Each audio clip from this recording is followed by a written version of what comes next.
Hoy es nuestra última reunión, nuestro último culto, ya mañana, Dios mediante.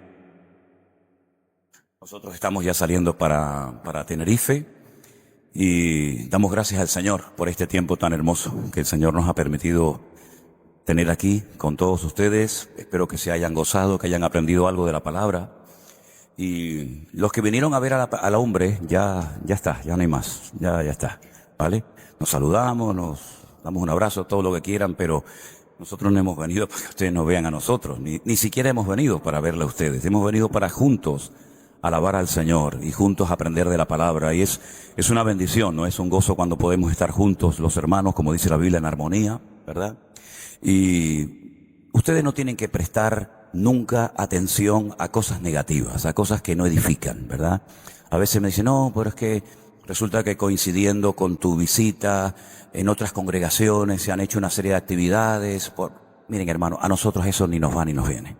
Cada iglesia es libre de organizar sus eventos. Nosotros, y digo yo también en primera persona, nosotros jamás ha sido nuestra intención sacar a nadie de ninguna iglesia. No necesitamos hacer eso. El Señor manda solo a la gente y nosotros nunca hemos tenido que hacerle la competencia ni hacer una actividad paralela a otra congregación para entrar a una especie de competencia. Nosotros no estamos en eso. Nosotros tenemos muchas cosas que compartir, tenemos muchas cosas que decir. Por lo tanto, el que quiere venir, la puerta está abierta. El que no quiere venir, pues no pasa nada, que Dios los bendiga. Además, si tiene su iglesia, pues me parece muy bien. Yo les agradezco a todos los que han hecho un esfuerzo grande para poder venir. Ayer teníamos varias familias, varios hermanos que vinieron de Holanda, tuvieron que marcharse, ¿verdad? Y otros hermanos también han venido de París, de Francia y seguramente de otros lugares. ¿De Suiza vino alguien? ¿Quién vino de Suiza? ¿No? Hablando de Suiza, esta mañana me mandaban un mensaje y dice que el gobierno suizo le va a dar 34.000 euros a todos los emigrantes y a todos los musulmanes que se quieran ir del país. Porque dice que son tantos los emigrantes y los árabes que les van a pagar para que se vayan. Lo que tenían que haber pagado para que no llegaran los árabes, ¿no? Pero ahora están pagando para que se vayan. Pero bueno, así es la vida, ¿no? Sea como sea, lo que quería decir es que están los que tienen que estar. Y toda persona tiene oportunidad de aprender de la palabra, y si yo fuera pastor de una congregación aquí o donde sea, y viene alguien que a lo mejor tiene un mensaje un poquito diferente o no sé, o más profundo o de otros temas, pues yo haría lo posible por venir como pastor para también aprender, ¿no? Y traería a mi gente, ¿no? Para que la gente también pudiera ser bendecida. Pero como decía mi abuelo, que ya murió hace unos cuantos años, en esta vida hay gente para todo.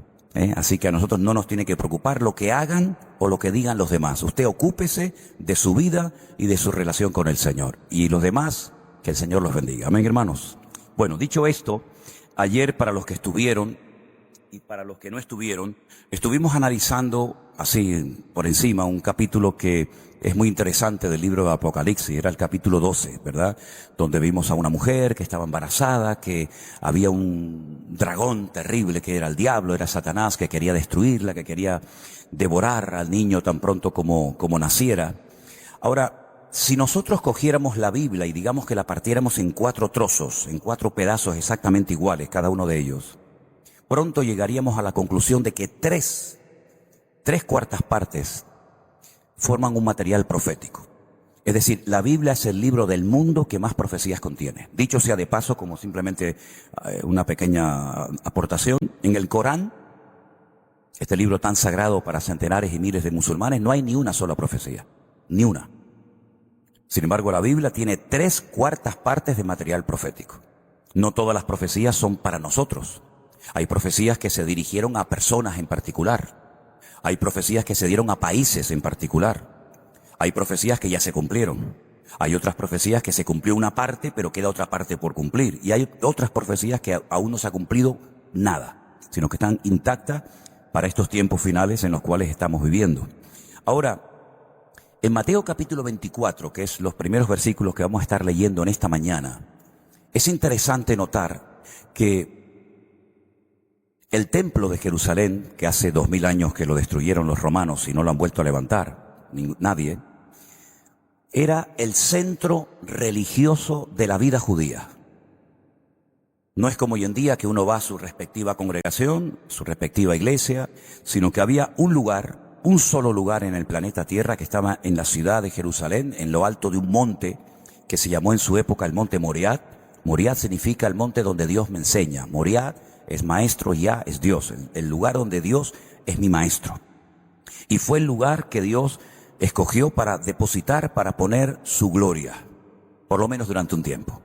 Allí se construyó el primer templo de Jerusalén, que lo construyó, como bien saben ustedes, Salomón, templo que fue destruido por Nabucodonosor. Después se volvió a reconstruir un segundo templo, más sencillo, más modesto.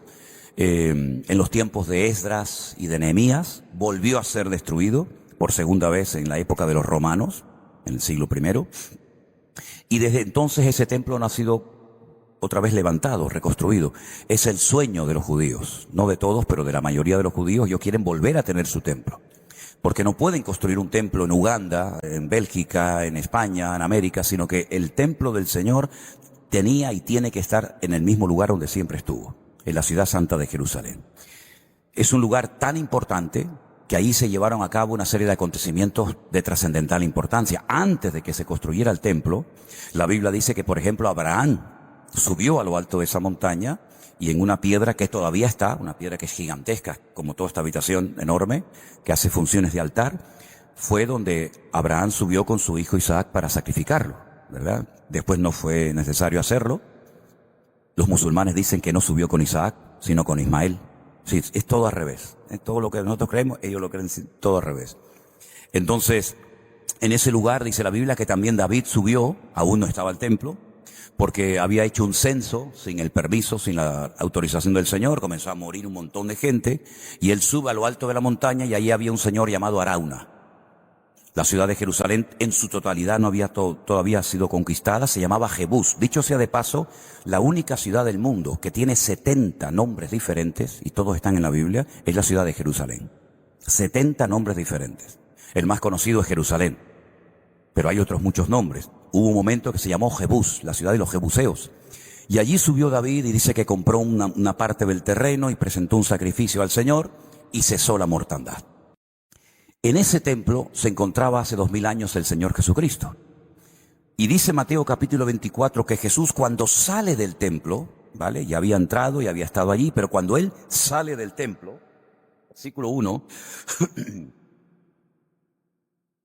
y se iba, se acercaron sus discípulos para mostrarle los edificios del templo. No solamente existía en la época de Jesús el templo, sino que el rey Herodes, uno de los muchos Herodes que hubieron, lo amplió y hizo realmente unas reformas extraordinarias. Lo hizo más grande de lo que realmente era. Entonces, cuando él sale del templo, sus discípulos le muestran todas aquellas maravillas y él les dice: ¿veis todo esto? De cierto os digo que no quedará aquí piedra sobre piedra que no sea derribada. Punto. Eso lo está diciendo el Señor, digamos, allí, en el monte Moriah, en lo alto del monte Moriah. Entre el monte Moriah, es decir, entre el versículo 1 y 2, hay una separación enorme. Porque lo que a partir de ahora vamos a comenzar a leer, ya no lo dice el Señor allí, en lo alto del monte Moriah, sino que lo dice en otro monte que está enfrente, que es el monte de los olivos. Dice la Biblia, como Jerusalén tiene montes alrededor de ella, así está el Señor alrededor de su pueblo desde ahora y para siempre. Toda la ciudad de Jerusalén está rodeada de montes y cada monte tiene lógicamente un nombre y una historia.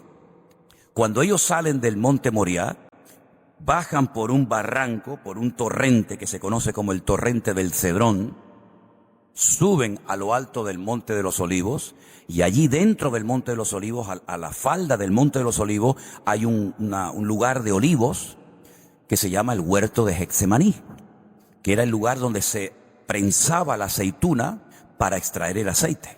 Getsemaní significa el lugar de la prensa de aceite. Y entonces dice, estando él sentado en el monte de los olivos. Claro, uno lee el 1, el 2, el 3 y el 4 y parece que todo está junto. Pero cuando tú vas a Jerusalén y abres Mateo 24, te das cuenta que el versículo 1 y 2 lo dice en un lugar y el versículo 3 lo dice en otro lugar. Y eso es muy importante, ver las distancias, ¿no? La geografía.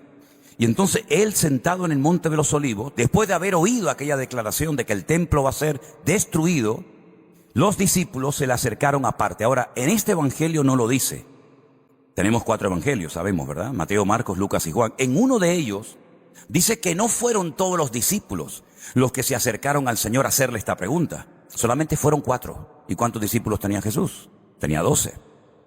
Luego, parece ser que a otros no les interesó preguntarle nada al Señor, pero se acercó Pedro, Jacobo, Juan y Andrés. Y esos 4 discípulos le dicen al Señor: dinos, ¿cuándo serán estas cosas y qué señal habrá de tu venida y del fin del siglo? Fíjate que dicen, ¿qué señal habrá de tu venida? Pero ¿qué venida si estoy aquí? Ya estoy aquí. ¿De qué venida estamos hablando? Ellos sabían que habría una venida, que habría una restauración del reino y que habría un fin de los tiempos. Y esa es la pregunta que le están haciendo. Ahora, qué importante es preguntar, pero preguntar a la persona indicada. Porque si ellos no hubieran hecho esta pregunta, todo el capítulo 24 de Mateo no lo tendríamos en la Biblia. Porque Mateo 24 es la respuesta a la pregunta que recién le acaban de hacer 4 de sus discípulos. ¿Cuándo serán estas cosas? ¿Qué señal habrá de tu venida y del fin del siglo o del fin de los tiempos? Entonces el Señor les dice: mirad que nadie os engañe. Es lo primero que tienen que tener en cuenta. Mirad que nadie os engañe. Porque vendrán muchos en mi nombre diciendo: yo soy el Cristo, yo soy el ungido, yo soy el Mesías. Y a muchos engañarán. Oiréis de guerras, rumores de guerras. Mirad que no os turbéis, porque es necesario que todo esto acontezca, pero aún no es el fin. Se levantará nación contra nación, reino contra reino, habrá pestes, hambres, terremotos en diferentes lugares, y todo esto será simplemente el principio de dolores. Entonces os entregarán a tribulación, os matarán, seréis aborrecidos de todas las gentes por causa de mi nombre. Muchos tropezarán entonces, se entregarán unos a otros, y unos a otros se aborrecerán. Muchos falsos profetas se levantarán, engañarán a muchos. Y por haberse multiplicado la maldad, el amor de muchos se enfriará. Mas el que persevere hasta el fin, ese será salvo. Ahora, ¿qué es lo que está haciendo el Señor en este capítulo? Dando esta respuesta muy interesante y profunda. Les da toda la información junta, pero luego en otros libros, como por ejemplo el Apocalipsis, como por ejemplo la primera y segunda carta de Pablo a los tesalonicenses y otros, los autores, inspirados evidentemente por el Espíritu Santo, lo que hacen es que van descomprimiendo la información que junta le ha dado el Señor. Porque uno lee todo el capítulo 24 de Mateo y parece que todo tiene que suceder en el mismo tiempo. Y si tú analizas versículo por versículo, te vas a dar cuenta que hay cosas que ya se han cumplido de este capítulo, pero hay otras que todavía no se han cumplido.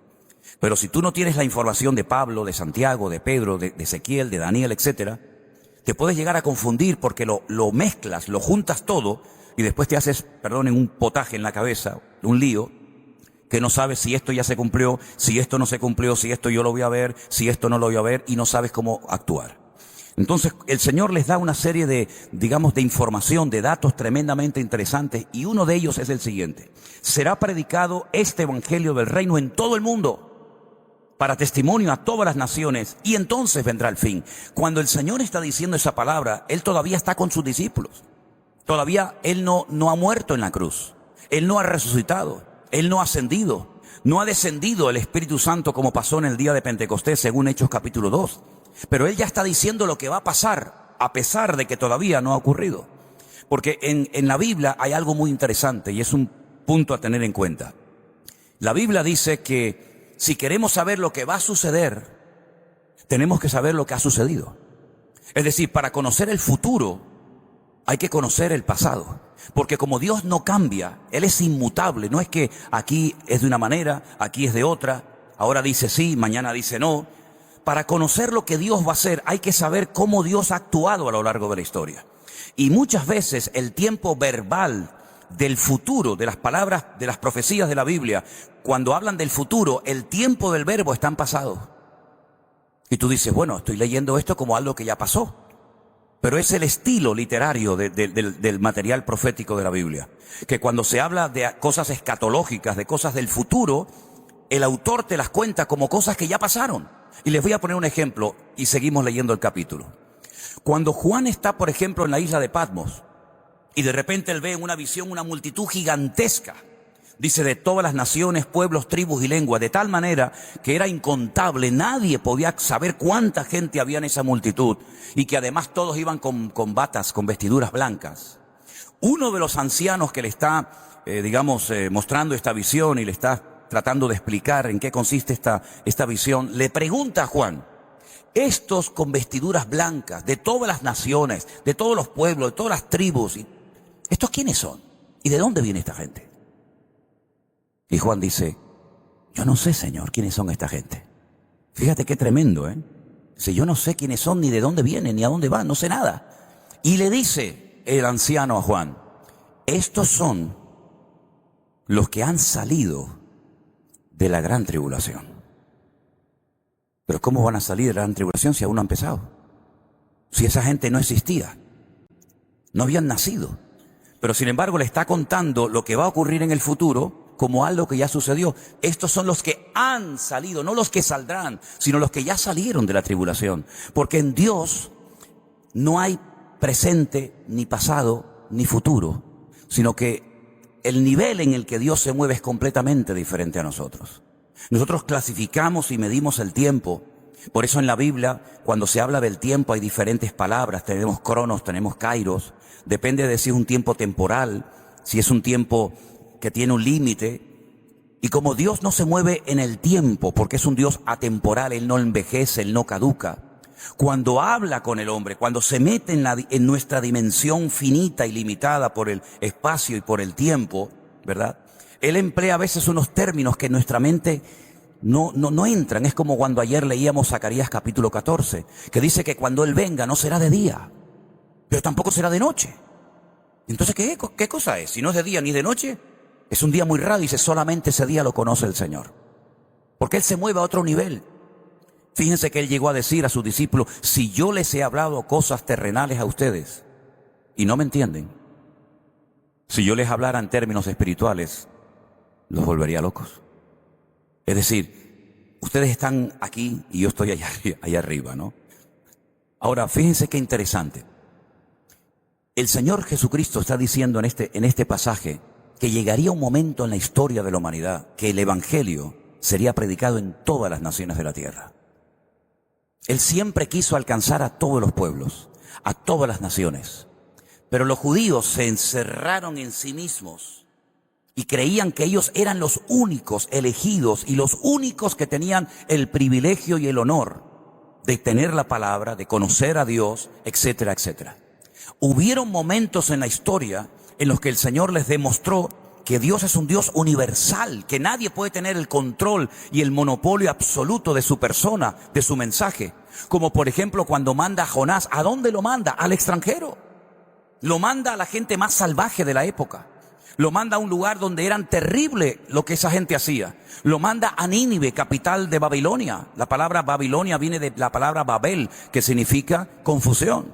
Una ciudad de promiscuidad sexual, una ciudad de idolatría, una ciudad de desorden. Allí lo manda y él dice, yo no quiero ir allí. Yo no quiero ir allí porque sé que si se arrepienten, tú los vas a perdonar. Y yo no quiero que se arrepientan y los perdone, sino que se mueran. Y coge un barco y se va en dirección contraria, se va a España, porque Tarsis está en España. Es interesante notar cómo él no fue capaz de entender que el mensaje del Señor era un mensaje universal. Pero ya se lo había dicho a su amigo Abraham, al padre de la fe. En ti serán benditas todas las naciones de la tierra. Cuando ellos leen, y leen todavía hoy en día ese versículo que dice, llamarás a tu prójimo como a ti mismo, todavía siguen con aquella interrogante de la época de Jesús, ¿quién es mi prójimo? Pues otro hermano mío judío. Pero si no es un judío, no es mi prójimo. Todavía siguen con ese hermetismo de no querer compartir la palabra de Dios. Pero el Señor Jesucristo les dijo el día que se despidió de sus discípulos, id por todo el mundo y predicar el Evangelio a toda criatura. El que creyere será salvo y el que no se condenará. Cuando llega el día de Pentecostés, ellos reciben aquella capacitación tremenda del Espíritu, ellos comienzan a predicar, la iglesia comienza a crecer, pero no salen de Jerusalén, ahí se quedan. Están todos muy contentos. Imagínense tener a esos predicadores en el culto. ¿Quién va a predicar hoy? El apóstol Pedro. Madre mía. Mañana predica Juan. pasado mañana predica Felipe. Era increíble. La gente vivía junto, era una maravilla aquello. Por cierto, el primer problema que tuvo la iglesia primitiva no fue de doctrina, fue a la hora de la comida. Para que vean lo carnales que a veces somos, muy espiritual en el culto, pero después por la comida nos peleamos, ¿no? Y tuvieron que nombrar a 7 diáconos para que no se pelearan las mujeres, que a ella le dio más, a mí me dio menos, ¿no? Fíjate qué interesante que el Señor tuvo que permitir una persecución para que salieran, porque si no, no iban a salir nunca. Incluso cuando Pedro va a la casa de Cornelio y viaja casi 3 días, desde Jaffa, desde Jope hasta Cesarea, la marítima, cuando él llega a la casa de Cornelio, el centurión romano, y él ve toda la casa abarrotada de gente con un hambre de recibir la palabra, él lo primero que dice es: bueno, ustedes saben lo mal que yo me siento como judío de estar aquí entre gentiles. Ustedes imagínense que yo llegara aquí esta mañana y yo diría: yo me siento fatal de estar aquí con ustedes, yo prefiero estar en mi casa, yo no quiero estar con ustedes. Pero ¿qué forma de empezar es esa? Es decir, todavía él no entendía que el evangelio no era algo absoluto de ellos, sino que era un mensaje que había que transmitir y compartir a todas las naciones de la tierra. Y nunca más Pedro fue a predicarle a ningún gentil. Esa fue la primera y última vez que va. Y mira que el Señor le dijo: a ti te voy a dar las llaves para que abras el reino a los gentiles, pero parece ser que perdió las llaves. Y el Señor tuvo que levantar a un hombre con una visión más amplia, que fue capaz de ir a otras culturas, a otros idiomas, a otras costumbres, como fue el apóstol Pablo, ¿verdad? Y dice: yo si tengo que predicar al judío, me hago judío; si tengo que predicarle al gentil, me adapto a la cultura gentil, porque para mí el vivir es Cristo y el morir es ganancia, ¿verdad? Y hay muchos creyentes que piensan que lo que hemos recibido nosotros es solamente para los que estamos aquí, y se olvidan de que ustedes están aquí para alcanzar a una ciudad entera. Y cuando alcancemos esta ciudad, vamos a la otra, y después a la otra, y después a la otra. ¿Y por qué ha avanzado tanto la maldad? ¿Por qué hay tanta tiniebla? Porque hay poca luz. Porque tú entras a una habitación toda oscura y enciendes la luz y se van las tinieblas. Porque las tinieblas son ausencia de luz. Y si nosotros somos la luz del mundo, si hay mucha tinieblas, ¿por qué no estamos brillando como deberíamos de haber brillado? ¿Y por qué el diablo avanza y toma territorio? Porque la iglesia se lo ha permitido.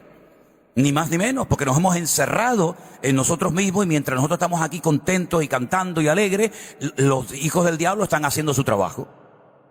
Pero no es porque el mundo se haya ido de la mano del Señor, sino porque la iglesia se ha dormido, se ha encerrado en sí misma y se ha olvidado de que tenemos que ir por todo el mundo y predicar el evangelio a toda criatura. Y estoy pendiente de mi desánimo, de mi depresión, de mis papeles, que no tengo trabajo, que mi marido me abandonó, que mi hijo se fue de la casa, y estoy siempre yo, y nos olvidamos de que no estamos aquí para estar mirándome el ombligo yo todo el día, sino estamos aquí para hacer las funciones que el Señor quiere que hagamos. Esa es la pura realidad. Esa es la pura realidad. Y un pastor, con tal de tener su congregación y sus diezmos asegurados todos los meses, ya está, ya es contento. Y esa es la gran tristeza de la congregación. Y por eso hay congregaciones donde no se predican ciertas y determinadas cosas, porque el pastor sabe que si predica duro y aprieta las tuercas, se le va a la gente y se le van los diezmos. Esa es la realidad, no nos engañemos, no hacemos mayorcitos lo que estamos hablando, ¿verdad? Entonces dice la palabra que el evangelio tenía que ser predicado en todas las naciones de la tierra, antes de que viniera el Señor. Número 2, cuando veáis la abominación desoladora en el lugar santo, de la cual ya habló el profeta Daniel: el que le entienda, el que esté en Judea, huya a los montes. El que esté en la azotea, no descienda a tomar algo de la casa. El que esté en el campo, no vuelva atrás a tomar su capa. En otras palabras, la palabra huir es tan bíblica como la palabra orar. La palabra sal corriendo, el término huir, es tan bíblico como ponte a leer la Biblia, o perdona a tu hermano, o vete a predicar la palabra. Hay momentos en los que tenemos que quedarnos, y hay momentos en los que hay que salir corriendo. Y Pablo lo demostró en varias ocasiones. Había momentos que lo metían en una cesta, lo bajaban por un muro y decía: sal corriendo que te van a matar. Y había otros momentos que decía: aunque me maten, yo de aquí no me muevo. Entonces hay que orar y pedir sabiduría al Señor para saber hasta cuándo tenemos que estar aquí. Y cuando ha llegado el momento de decir: señores, esto se acabó, nos tenemos que salir corriendo todos. Y ahí tendrás que orar y pedir sabiduría y discernimiento al Señor para saber si todavía este es tu lugar y tu tiempo, o tu tiempo aquí se ha terminado y tendrás que ir salir corriendo a otra parte. Es así. Los discípulos también huían. Los cristianos también corrían y iban de un lugar a otro, y mientras tanto predicaban el evangelio. Hay de las que estén encintas. Perdonen si alguna hermana está embarazada aquí esta mañana, pero yo leo la Biblia. Y de las que estén criando en aquellos días. Orad para que vuestra huida no sea en invierno, ni en día de reposo. Porque los judíos solamente podían caminar 1040 metros en el día de reposo. Si caminaban 1041 metros, habían pecado. No contra el Señor, porque al fin y al cabo era una ley rabínica, una ley humana, pero dice que un judío no podía caminar en aquellos tiempos más de 1040 metros. Por eso toda la sinagoga estaba muy cerquita, para que la gente no caminara más de lo que podía caminar según los judíos. Habrá gran tribulación, la cual nunca ha habido desde el principio del mundo hasta ahora, ni la habrá. Y si aquellos días no fuesen acortados, nadie sería salvo. Mas por causa de los escogidos, aquellos días serán cortados. Pregúntele más de un cristiano por ahí, ¿quiénes son los escogidos que habla aquí el Señor? Y si aquellos días no fueren acortados, nadie sería salvo. Más por causa de los escogidos, el Señor corta aquellos días. Si alguien nos dice, aquí está el Cristo, o mirad, está allí, no lo creáis, porque se levantarán falsos Cristos. Ahora, yo he explicado y he dicho en varias ocasiones que la palabra Cristo no es un nombre. La palabra Cristo es como un título, como un adjetivo. La palabra Cristo es la palabra hebrea Mashiach, que significa ungido. ¿Cómo se llamaba al rey de Israel? El ungido de Jehová. El Cristo, lo diríamos en castellano, el Mashiach, el ungido del Señor. Saúl dice, no toquemos al ungido del Señor, no toquemos al Mesías del Señor, al ungido. Es la misma palabra, Mashiach, ungido, Cristo, unas en hebreo, otras en griego, pero es lo mismo. Entonces el Señor Jesucristo no es que se llamaba Jesucristo, Él era Yeshua, y Cristo era que había sido ungido por el Padre para hacer una función específica que es la que todos conocemos. Y cuando dice la Escritura que vendrán falsos Cristos, no se refiere única y exclusivamente al hecho de que vendrán personas como ha habido y hay por ahí por el mundo algunos que dicen yo soy Jesucristo. Por ejemplo, en Jerusalén hay un señor que va vestido con una túnica blanca, va cargando una cruz, va descalzo y él dice que él es Jesucristo. No se refiere solamente a eso, sino lo que nos está advirtiendo aquí el Señor es que, ojo, vendrán a lo largo de la historia falsos ungidos que engañarán a muchos. Falsas personas con unciones muy sorprendentes, con unciones muy atractivas, pero no todo lo que dicen o hacen viene de parte del corazón de Dios. Así que tengan discernimiento espiritual y no sean ingenuos y no se dejen engañar por cualquiera, llámese profeta, llámese apóstol, llámese reverendo, llámese como se llame. Para eso tenemos la palabra de Dios, para que ustedes puedan comprobar si lo que se enseña desde los púlpitos en tu iglesia o en esta o donde sea es palabra de Dios o es palabra del hombre. Usted no tiene ninguna obligación espiritualmente hablando de sujetarse, de obedecer, de ponerse bajo la cobertura espiritual de una persona que se salió de los parámetros bíblicos. Ninguna. Usted tiene que sujetarse a lo que es de Dios, pero lo que es del hombre, usted no tiene ninguna obligación. Es más, si usted apoya lo que no es bíblico, usted se hace copartícipe de ese desorden, como ha pasado en muchas ocasiones. Yo veo que las cosas no se están haciendo bien, veo que en la iglesia se están enseñando falsas doctrinas, pero ahí te quedas. Ahí te mueves, ahí no te mueves. ¿Por qué? Porque tengo un grupito de no sé qué, porque soy el líder de no sé cuánto y porque no quieres perder tu estatus.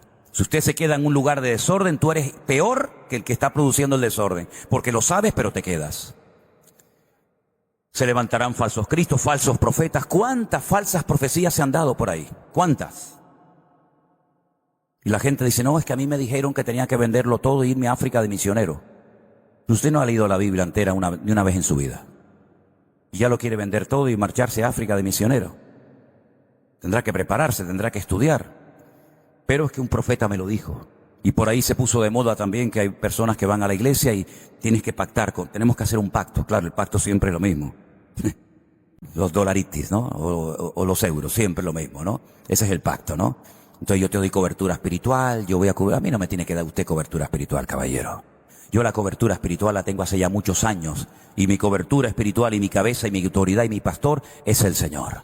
Entonces, si usted me tiene a mí que convencer de que yo tengo que hacer un pacto a través del dinero para que usted ore por mí, usted lo que es un mercenario.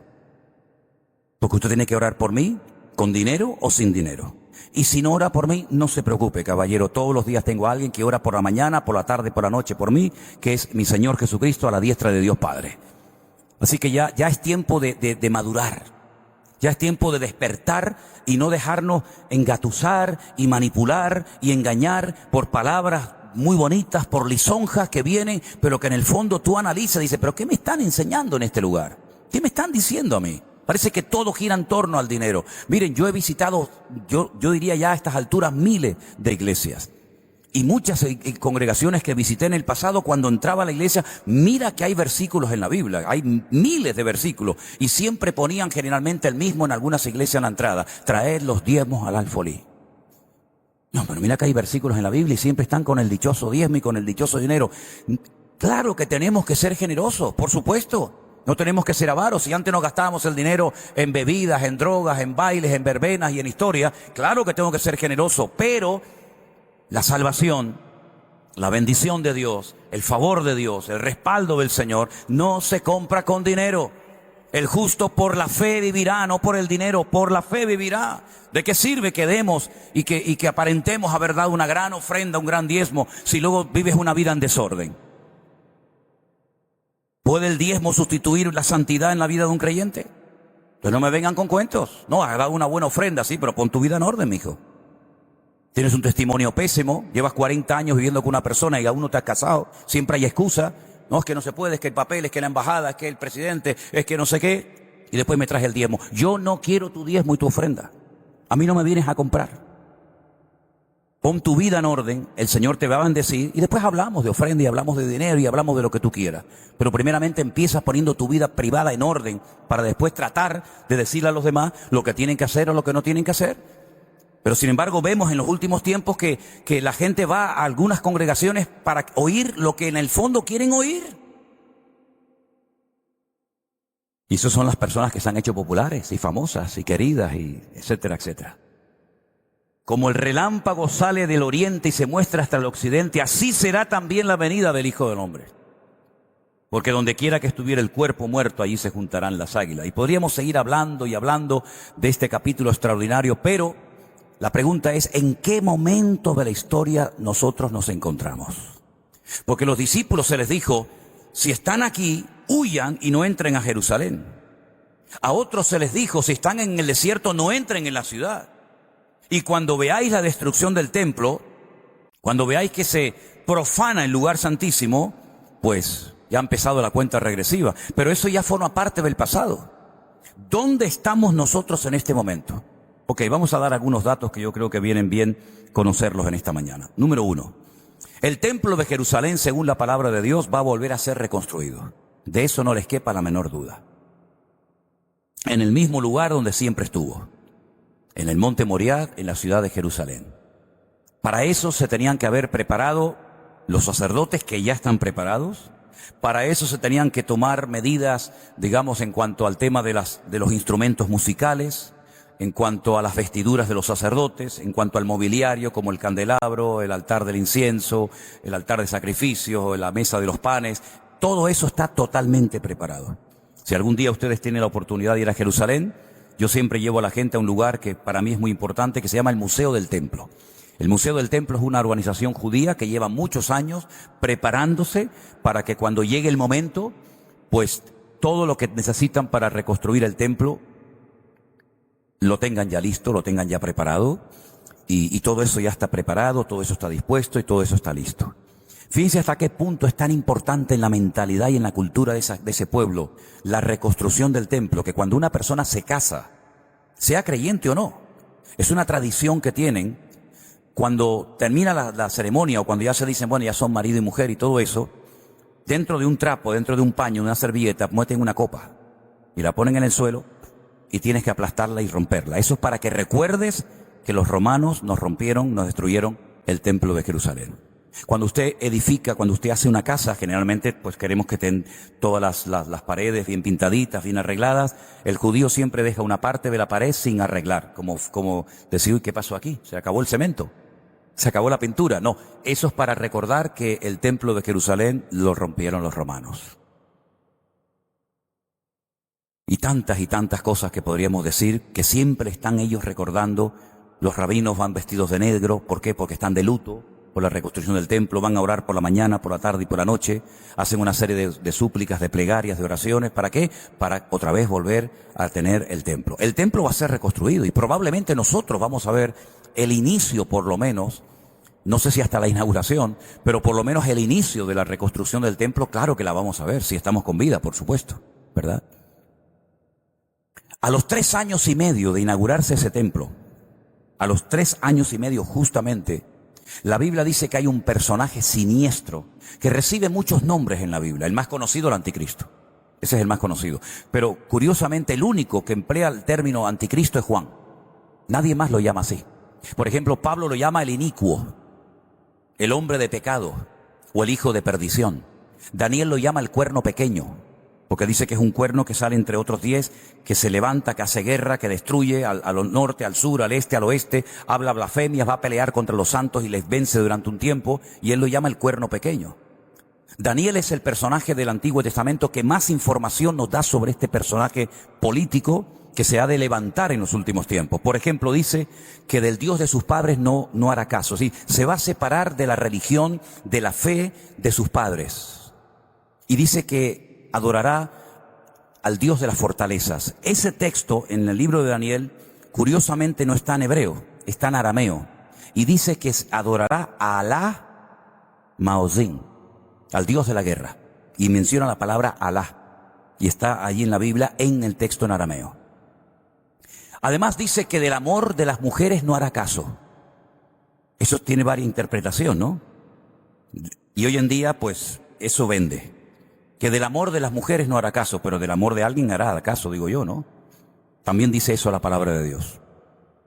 La Biblia dice que sobre todo se rodeará de 10 naciones tremendamente poderosas que le darán fortaleza, que le darán dinero, que le darán armamento, que le darán apoyo para que él como líder, entre comillas, mundial, con una influencia brutal sobre las naciones de la tierra, pues lo que desea es ir y atacar Israel, atacar Jerusalén, y logrará entrar en el templo de Jerusalén, y dice que allí profana ese lugar y hace que pongan una estatua en honor a él.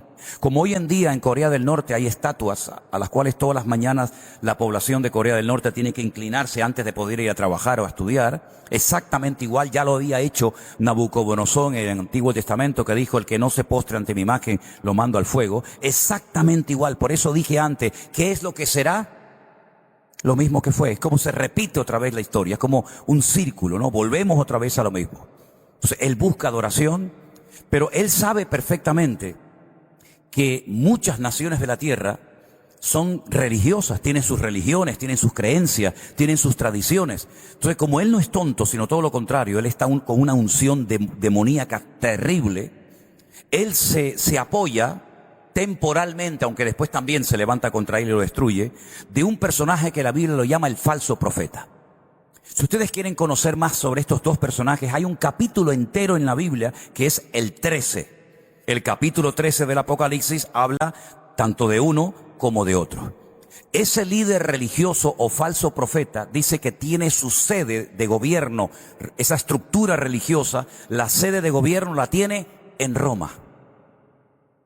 Y dentro de Roma, ustedes saben que hay un país chiquitito que se llama el Vaticano.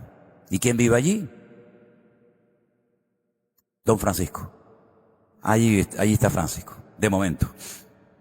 Y es interesante notar cómo las cosas se han ido dando de tal manera, ¿verdad?, que uno de los objetivos del Vaticano desde los años 60, desde el Concilio Vaticano II, fue unificar las religiones. ¿Para qué tantas religiones? Así como Europa se ha unido, ya todos tenemos una misma moneda, ya todos tenemos un mismo gobierno, que está aquí precisamente aquí en Bélgica, pues también tenemos que tener una sola religión.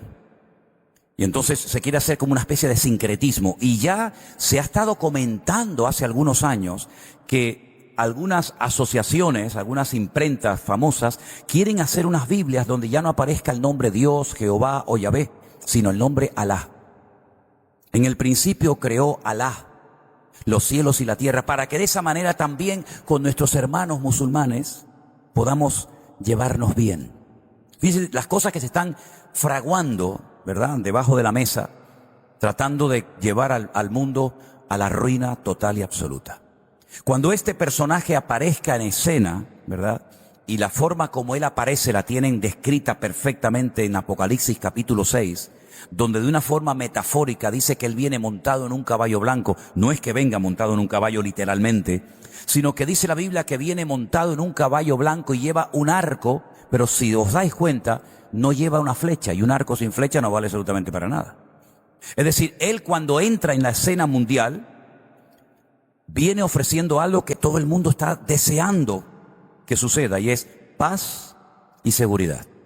Habiendo paz es porque hay seguridad. Si hay seguridad, hay paz.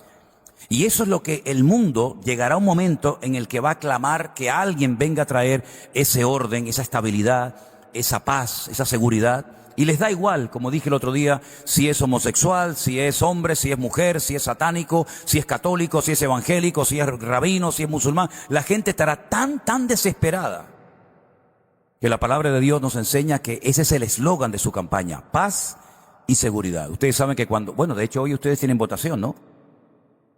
De hecho, cuando los políticos van a hacer una campaña política, vamos a elecciones, pues siempre ponen una frase, ¿no? Debajo, ¿no? Bueno, pues cuando ustedes vean la fotografía de este caballero, él pondrá abajo paz y seguridad. ¿Y quién no quiere paz? ¿Y quién no quiere seguridad? Muchos piensan que la seguridad y la paz en este mundo viene cuando tú tienes el bolsillo lleno. No hablan de una paz espiritual. Hablan de una tranquilidad, de una confianza, de abrir la nevera y verla llena. De mirar así la cuenta del banco y tener ceros a la derecha, no a la izquierda. Para muchos, paz significa eso.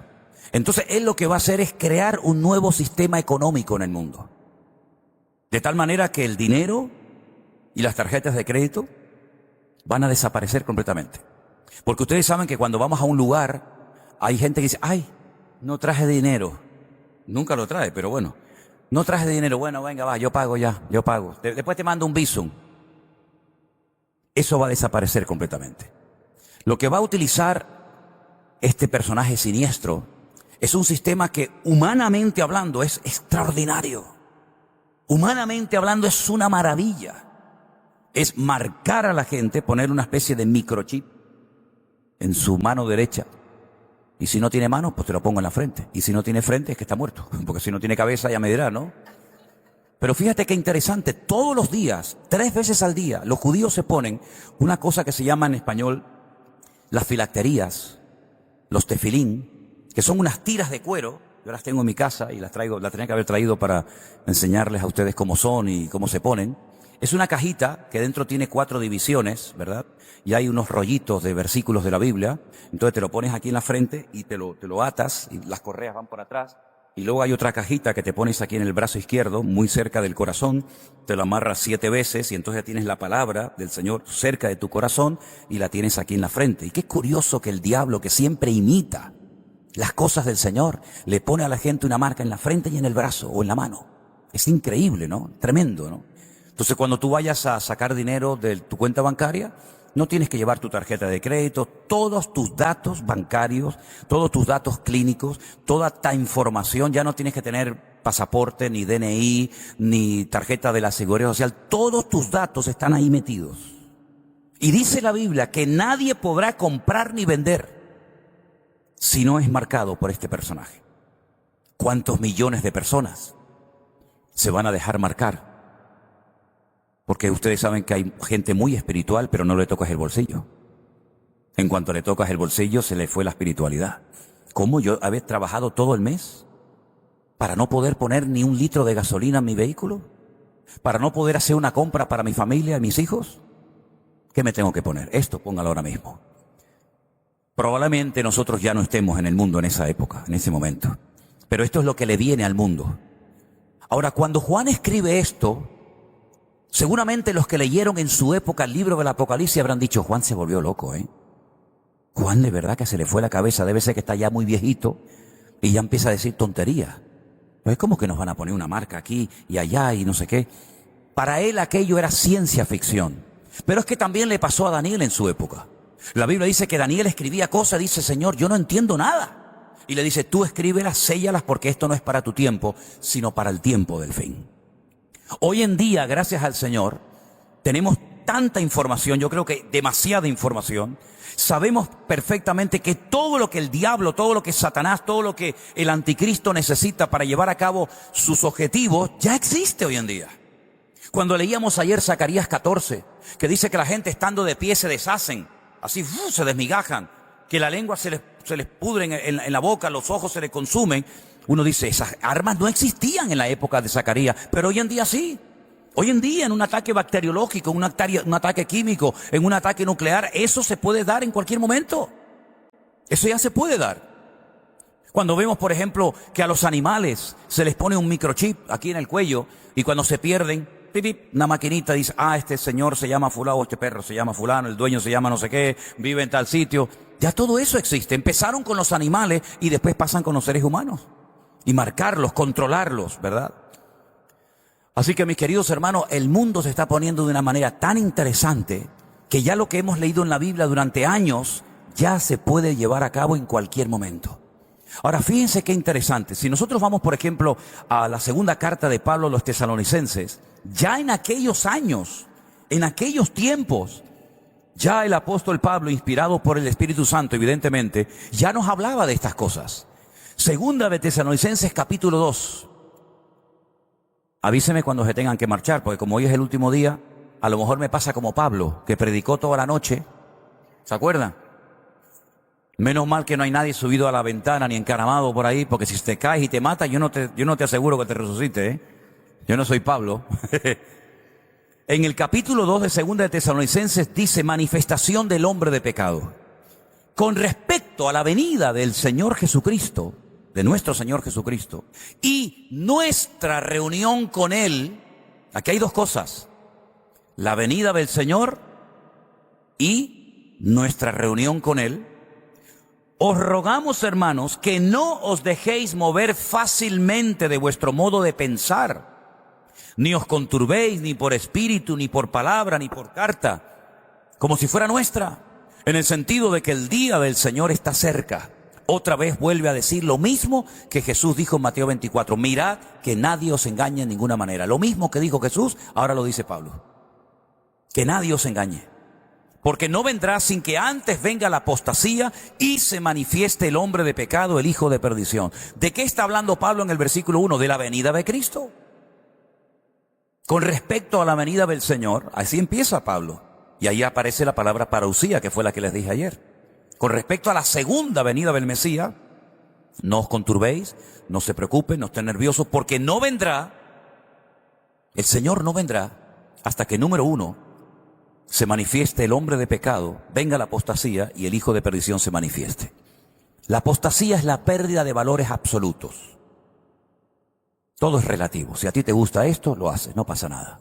Aunque esté mal visto, pero mal visto ¿por quién? Por el otro, pero a mí no me preocupa eso.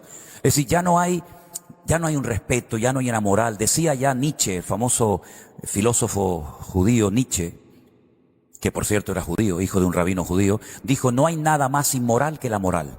Fíjate tú hasta dónde llegó este tipo. No hay nada más inmoral que ser moral. Y bueno, después escribió un libro también llamado El Anticristo, que tremendo, ¿no? La pérdida de valores. Hoy en día los que mandan son los jóvenes, no hay respeto al adulto, ¿verdad? Todo vale. ¿Te quieres casar con tu perro? Te casas con el perro. En España hay un señor que dice que toda la vida soñó con ser perro y se ha hecho una operación de 14.000 y pico de euros, se ha modificado el cuerpo, se ha implantado pelos y no sé qué, y él va de 4 patas, me imagino que cuando va al baño hace así, y su sueño era ser perro. Entonces él va por la calle con la cadena y era el sueño de su vida. Y claro, uno dice, antiguamente diría, este hombre está loco. Pero hoy en día dice, no, él siente ser perro. El otro día se casó uno con una gallina.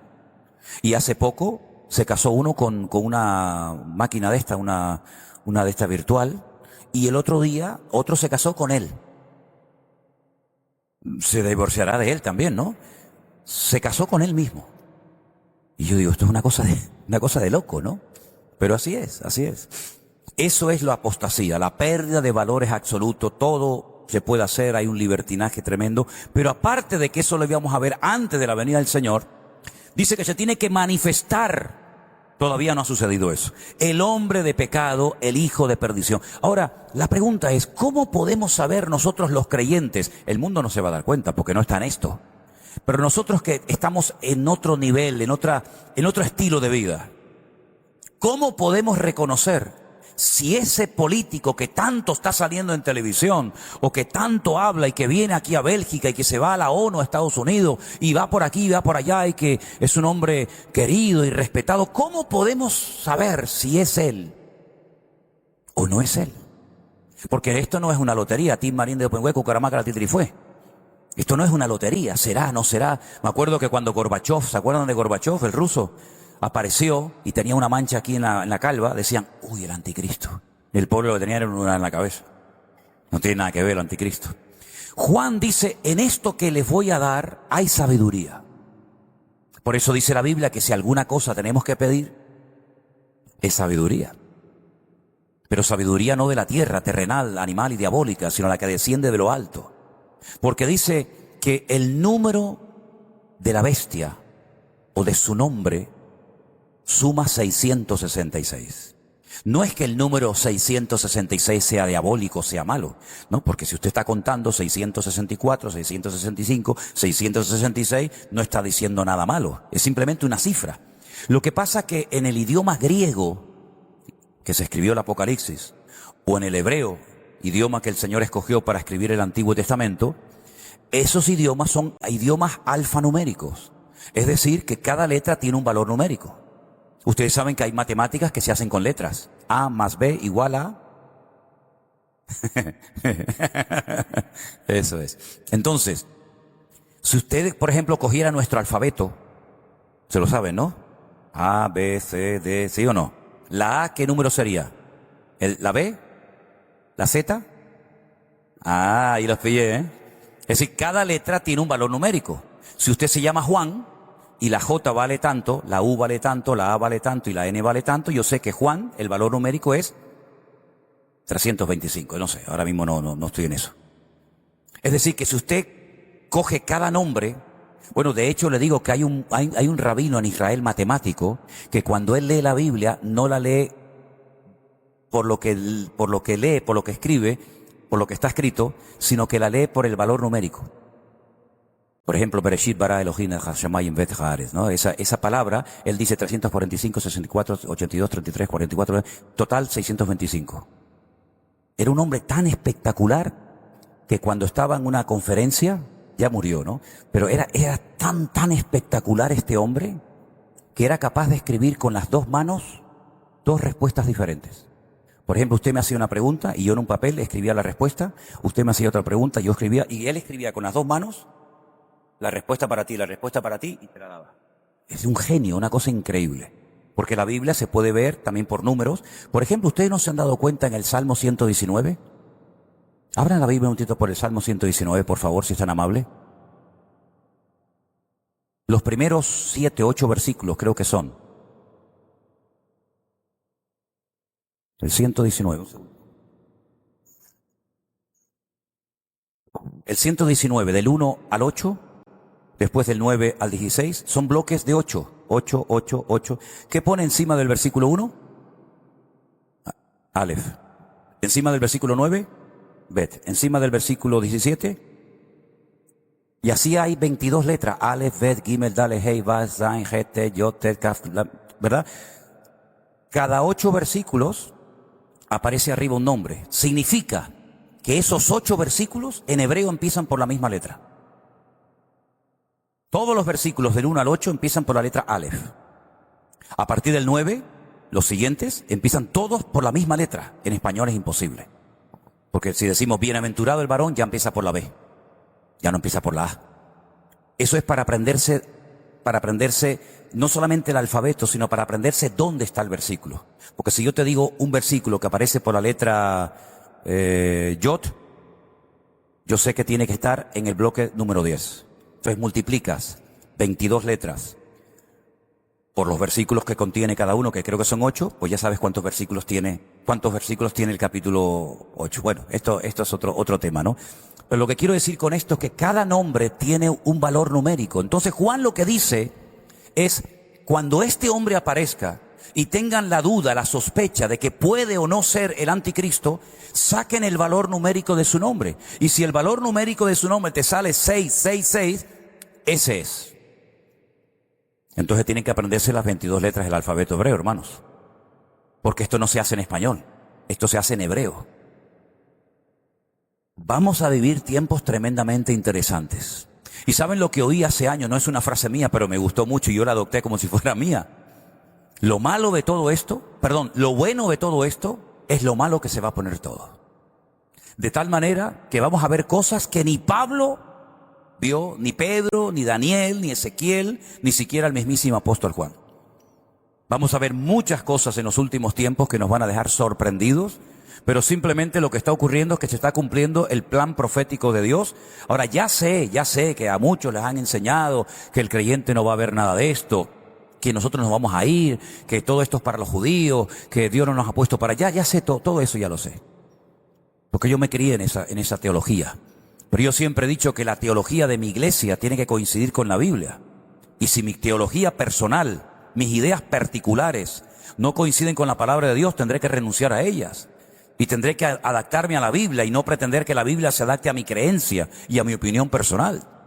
Y la Biblia dice que antes de que venga el Señor, lo dice aquí, lo estamos leyendo esta mañana, antes de que venga el Señor tiene que manifestarse la apostasía, la anarquía espiritualmente hablando. No hay control, todo vale. Y además se tiene que manifestar el hombre de pecado, el hijo de perdición. Y miren lo que dice Pablo, este hombre se va a oponer y se levanta contra todo lo que se llama Dios o es objeto de culto. Él no quiere que nadie adore a nada ni a nadie más que solamente a él. Es un ególatra, un hombre que quiere que lo adoren a él. Se opone contra todo lo que se levanta o se llama Dios. Tanto, escuchen bien esto, fíjese al colmo que llega, que se sienta, ¿dónde? En el templo de Dios, haciéndose pasar por Dios. Porque no lo he dicho hasta ahora, pero va a suceder algo tremendo con este hombre. La Biblia nos enseña que este hombre va a sufrir un atentado, una herida de muerte. Y el mundo va a creer que a este hombre lo han suicidado, como ya han intentado suicidar a Donald Trump en varias ocasiones, como mataron a Kennedy, como también dispararon una vez a un papa, etcétera, etcétera. La Biblia dice que al tercer día, este hombre volverá a salir en los medios de comunicación y toda la tierra se asombrará de que la bestia ha vuelto otra vez a la vida. Es una imitación, una copia de lo que le pasó al Señor Jesucristo, que murió y al tercer día resucitó. Y le harán creer al mundo la gran mentira de que este hombre fue asesinado y a los 3 días volvió a aparecer en la escena pública. Si usted no tiene toda esta información y usted está viendo todo esto, oiga, uno se queda realmente con la boca abierta. Además que durante un tiempo con este hombre la economía va a funcionar perfectamente. Como durante un tiempo en Alemania, bajo el régimen de los nazis, con Hitler, la economía fue de maravilla. Miren las carreteras, las autopistas que se hicieron en la época de los nazis en Alemania, aunque estaban todas vacías porque no había coches para llenar aquellas autopistas, pero hubo un tiempo de prosperidad y la gente, en el fondo, ¿qué es lo que quiere, hermano? Pues prosperidad, vivir bien, tener dinero y para de contar. Esa es la realidad, pero lamentablemente también es la meta de muchos cristianos. A ellos les da igual si gobierna la derecha, la izquierda, los verdes, los ecologistas, los homosexuales, los de arriba, los de abajo. Yo con tal de ganar dinero y comprar mi casita y ahorrar y meter dinero en la saca, yo estoy contento. Lamentablemente esa es la mentalidad de muchos creyentes. Por eso muchas personas que están tibias, que no tienen una relación directa con el Señor, se van a dejar arrastrar y engañar por todas estas mentiras que van a venir en los últimos tiempos. ¿Cómo que va a venir paz y prosperidad cuando el Señor dijo que el mundo iría de mal en peor y que por haberse multiplicado la maldad, el amor de muchos se enfriará? Si el Señor dice una cosa y este viene ofreciendo otra, ¿a quién entonces le tengo que creer? ¿Con quién me tengo que posicionar? ¿Con las mentiras del anticristo o con las verdades del verdadero Cristo, del verdadero Mesías? Se sienta en el templo de Dios, lo cual significa que el templo tiene que volver a ser reconstruido. Porque ¿cómo se va a sentar en un templo que no existe? ¿Te das cuenta cómo hay una referencia a la tercera reconstrucción del templo de Jerusalén? ¿No os acordáis que cuando yo todavía estaba con vosotros os decía esto? Ahora vosotros sabéis lo que lo detiene, a fin de que a su debido tiempo se manifieste. Ya está en acción. Esto se escribió hace 2000 años, 2000 años tiene esta carta. Y Pablo dice, ya está en acción el misterio de la iniquidad, solo que hay quien al presente lo detiene hasta que él a su vez sea quitado del medio. Y entonces se manifestará aquel inicuo, otra palabra que emplea, a quien el Señor matará con el espíritu de su boca y destruirá con el resplandor de su venida. Inicuo, cuyo advenimiento, cuya aparición o manifestación es por obra de Satanás con gran poder, señales y prodigios mentirosos. Claro, durante este tiempo de engaño, de mentira, de manipulación, también dice la Biblia, y es un dato más, podríamos hablar años de estos temas, horas y horas. También habrán 144.000 predicadores, 12.000 por cada una de las tribus de Israel, que estarán predicando y ganarán a millones de personas para Cristo. Son los famosos 144.000 sellados, que no tienen nada que ver con los testigos de Jehová. También habrá 2 testigos, 2 predicadores, que no sabemos de quién se trata. Podemos dar una opinión personal, ¿vale?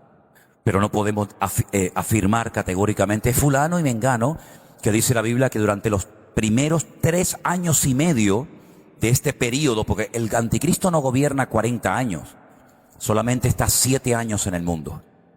Sobre todo la segunda parte de los 3 años y medio es cuando realmente él se da a conocer con toda su maldad y con toda su agresividad. Pero durante los primeros 3 años y medio de su mandato estarán en Jerusalén 2 personas, 2 testigos, de los cuales ya habla la Biblia en Zacarías, que harán también grandes milagros, señales, prodigios. Los quieren matar y no pueden, pero al final, después de 3 años y medio, los terminan asesinando y no los entierran. Ahora, eso en nuestra cultura no se entiende tanto como si viviéramos o fuéramos de allí. Porque no enterrar a un cadáver es lo peor que se le puede hacer a una persona. Prueba de ello que el día 7 de octubre del año pasado, cuando Hamás, esta organización terrorista, atacó a Israel, no solamente se llevó gente viva secuestrada, se llevaron muertos. Israel es capaz de darte lo que tú le pidas con tal de que le des un cadáver. Primero porque si ese hombre muerto no aparece, la mujer viuda en Israel no se puede volver a casar hasta que su marido sea sepultado. Porque falta el testimonio de que su marido realmente ha muerto. Por otra parte, se venera al difunto, se le hace todo unas oraciones, etcétera, etcétera. Y estos hombres no van a ser enterrados, pero dice la Biblia que al tercer día de estar tirados en la plaza, en una de las plazas de Jerusalén, estos hombres se levantan, resucitan, y todo el mundo lo ve, y ocurre algo tremendo. Ahora, les voy a decir algo, si no queda claro, levánteme la mano para volver a explicarlo, porque aquí está el quid de todo lo que vengo diciendo ahora. El libro del Apocalipsis está dividido en 3 grandes bloques. Cada bloque tiene un nombre: sellos, trompetas y copas. 7, 7 y 7. ¿7 por 3? Perfecto. Aquí en Japón y en la China, 7 por 3 son 21. Hay 7 sellos, 7 trompetas y 7 copas. La primera parte de la gran tribulación, que son 3 años y medio, es cuando se cumplen los 7 sellos y las 7 trompetas. La segunda parte de la gran tribulación, que son otros 3 años y medio, es cuando se derraman las famosas copas de la ira. Ahora, hay un dato tremendamente interesante en la Biblia, que lo vamos a leer en esta mañana, y pienso que con estos versículos ya vamos a ir terminando, acerca de lo que va a ocurrir cuando se toque la última trompeta. ¿Qué era lo primero? Los sellos. Lo segundo, las trompetas. ¿Y lo tercero? Los sellos y las trompetas eran la primera parte de la tribulación, las copas eran la segunda parte de la tribulación. Vengan conmigo a 1 Corintios capítulo 15, por favor, y preste suma atención a esta información que Pablo, inspirado por el Espíritu Santo de Dios, nos da para nuestra información. 1 Corintios capítulo 15 es un capítulo que habla del tema de la resurrección. Y Pablo dice lo siguiente, verso 51. Apréndanse de memoria estos versículos, por favor. Usted puede hacerlo, no se preocupe, lo puede hacer perfectamente. 1 Corintios 15, 51. He aquí os digo un misterio. Nos paramos aquí. Un misterio es algo que nunca se ha contado a nadie. Es como decir, ven para acá que te voy a contar un secreto. Un misterio es algo que no se ha revelado, algo que nadie ha dicho, algo que nadie ha contado, ni en el Antiguo ni en el Nuevo Testamento. Recuerden que Pablo estuvo en la misma presencia del Señor y dice que allí el Señor le mostró cosas que incluso algunas le dijo: no las escribas, no las cuentes a nadie. Pero Pablo dice: os voy a contar un secreto, un misterio. Vamos a ver cuál es. ¿Cuántos son chismosos aquí?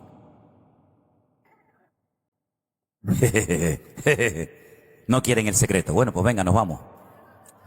Ay, amigo. Ven que te voy a contar una cosa. No todos dormiremos, pero todos seremos transformados. ¿Qué significa para un creyente dormir? Vamos a despertar a nuestro amigo Lázaro, y había muerto hacía 4 días, ¿verdad? Así que no todos nos vamos a morir. Qué buena noticia, ¿eh? No todos vamos a morir, pero todos vamos a ser transformados. Esa palabra transformados es en griego la palabra metamorfosis. ¿Usted no ha visto el cambio de gusano a mariposa? Un gusano dice: ¿cómo puede salir algo tan bonito de algo tan feo? Eso es el proceso de la metamorfosis. Esa es la palabra que aparece aquí. Todos vamos a experimentar el proceso de la metamorfosis. Mira, tu cuerpo, por mucho que lo cuides, y por muy lindo, por muy linda que tú te veas, tú eres un gusano. Por muy bella que te parezcas y por mucho que te adornes y te maquilles y tal. Bueno, iba a decir eso, no lo voy a decir. Pero no lo voy a decir. La mona, aunque se vista de seda, pero no lo voy a decir. No lo voy a decir. Ahora nuestro cuerpo presente no tiene nada que ver con la hermosura que se va a producir en nosotros. Es del gusano a mariposa, para que te des cuenta. Todos seremos transformados. Y ahora dice: en un momento, en un abrir y cerrar de ojos. ¿Cuánto se tarda en abrir y cerrar un ojo? ¿Cuántos millones de veces hacemos esa función y no nos damos ni cuenta? En un momento y en un abrir y cerrar de ojos. Escucha esto ahora, hermano. Escucha esto, hermana. ¿Qué dice ahí?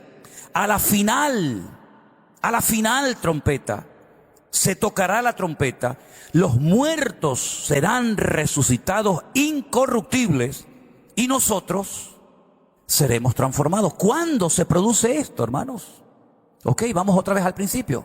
Sellos, trompetas y copas. 7 sellos, 7 trompetas, 7 copas. ¿Cuándo dice la Biblia que los muertos en Cristo resucitarán primero y luego nosotros seremos transformados? ¿Cuándo? A la final trompeta. ¿Cuántas trompetas hay?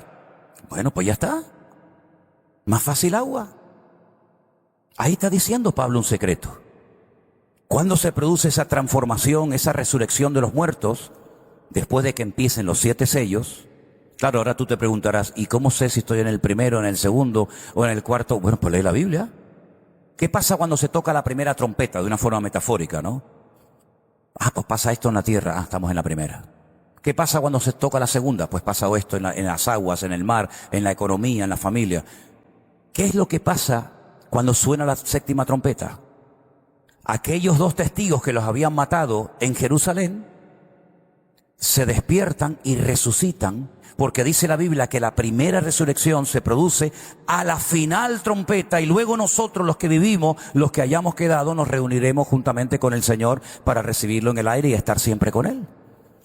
Entonces yo me atrevo a decir esta mañana algo que a más de uno le puede sorprender: hoy no va a venir el Señor.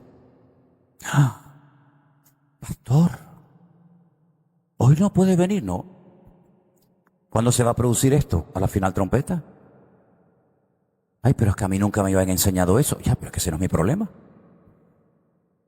La primera resurrección y nuestra reunión con el Señor, según la palabra de Dios, se produce a la final trompeta. Los muertos serán resucitados incorruptibles y luego nosotros, Pablo era un creyente, dice: nosotros seremos transformados a la final trompeta. Entonces, mi querido hermano, esto nos da una información impresionante para saber en qué tiempo de la historia nos encontramos. Lo que no podemos seguir más tiempo en la ignorancia y diciendo: a mí estos temas me dan mucho miedo, pastor. A mí no me gusta hablar de esto porque después tengo pesadillas por la noche. Y a mí me pasa todo lo contrario. Yo cada vez que hablo de esto me entra un gozo y una alegría de saber que a lo mejor no me muero. Porque la verdad es que no me hace ninguna gracia que me entierren, ¿sabe? Por si acaso estoy medio vivo y ahí me meten, tú imagínate. Entonces, qué bendición tan grande saber que nosotros hoy por hoy tenemos una información increíble y la tenemos toda. ¿Por qué subrayo lo que tenemos toda la información? Porque si nosotros hubiéramos vivido en el siglo I y en vez de ser miembros del Centro Evangélico Vida Nueva o de la iglesia a la cual usted pertenezca, usted hubiera sido miembro, por ejemplo, de la iglesia de Colosas, usted no tenía ni Mateo, ni Marco, ni Lucas, ni Juan, ni Apocalipsis, ni Primera de Juan, ni Segunda de Juan. No tendría más que una carta, la carta de Pablo a los Colosenses. Punto.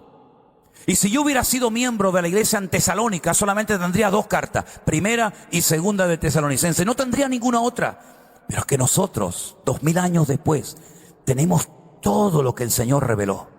Tenemos lo que le dijo a los romanos, a los tesalonicenses, tenemos las cartas de Pedro, tenemos el Apocalipsis, tenemos Santiago, tenemos Hebreo, tenemos los Evangelios, tenemos toda la Biblia completa, todas las piezas del puzzle, todas las piezas del gran rompecabezas de Dios, las tenemos encima de la mesa para poder saber dónde estoy, dónde no estoy, en qué momento me encuentro, cómo tengo que actuar, cómo tengo que vivir, cuánto tiempo falta, cuánto tiempo nos falta. Toda la información la tenemos, todos los cristianos la tenemos. No es una información que solamente la tienen los pastores. No, es una información a la cual tenemos acceso todos los cristianos. Simplemente es cuestión, pues ¿de qué? De leerla, de estudiarla. Y no como me dijo una vez una hermana, ay hermano, es que a mí no me gusta leer ni estudiar. Lea usted y estudie y después me lo explica. Sí, pero eso es depender de los hombres. Eso es depender de los pastores. Y cuando, si Dios, no sé si ocurrirá otra vez o no, y si no nos podemos ver más, y si no nos podemos congregar, y si prohíben las reuniones privadas en las iglesias, porque en muchos lugares ya públicamente no se pueden hacer, pero ¿quién nos dice a nosotros que no puede haber una ley que cierren las congregaciones? Solamente se pueden reunir en las casas, como hay muchos hermanos que solamente se pueden reunir en las casas. Entonces, ¿qué hacemos? No tenemos pastor, no tenemos el diácono, no tenemos el anciano, pero tiene la palabra en la casa.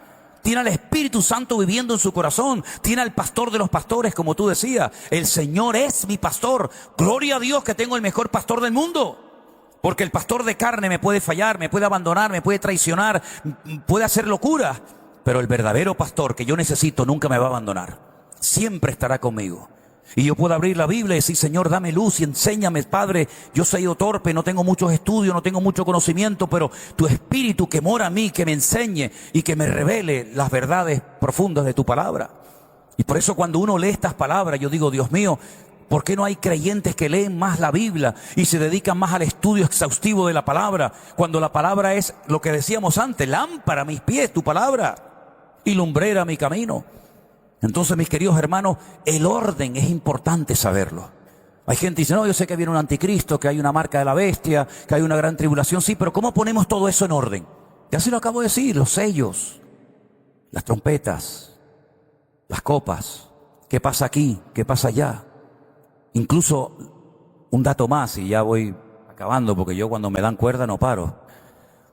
¿Saben que hay demonios tan tremendamente poderosos y destructivos desde los tiempos de Noé, que el Señor los ató, porque eran tan malos, tan destructivos, que dice que los ató para que tengan su momento en la historia, día, mes y año, y están atados junto al río Éufrates, en Irak, en Babilonia.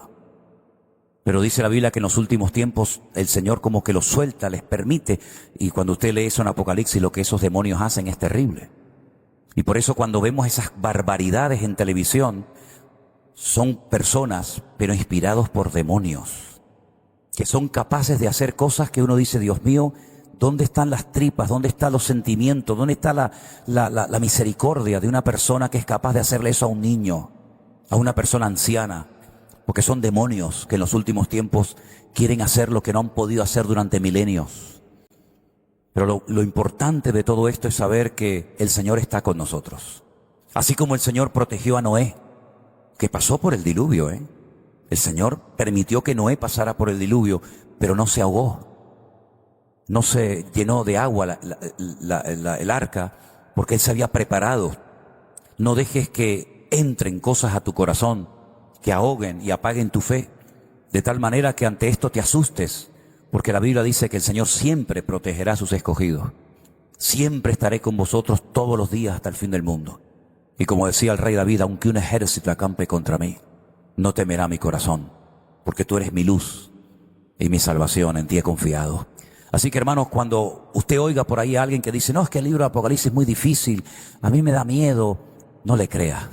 El libro del Apocalipsis es el libro que más tiene que leer la iglesia y los creyentes en los últimos tiempos.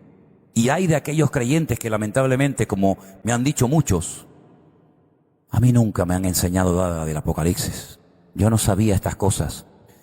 Pero, hermanos queridos, así despertamos a la cruda realidad de que este mundo se va a ir deteriorando de una manera tan terrible que ya no hay lugar de escapatoria. Si ustedes se imaginan, si ustedes pueden pensar cómo están los hermanos en Estados Unidos, también allá hay corrupción, inmoralidad, y también hay falta de trabajo, y también la vida está carísima, y tienen que trabajar, y trabajar, y trabajar, ¿verdad? Así es que la única esperanza que nos queda a nosotros como creyentes es agarrarnos al Señor Jesús. Él es nuestra fortaleza, nuestro pronto auxilio en las tribulaciones de la vida, por tanto no temeré lo que me pueda hacer el hombre. Amén, hermanos.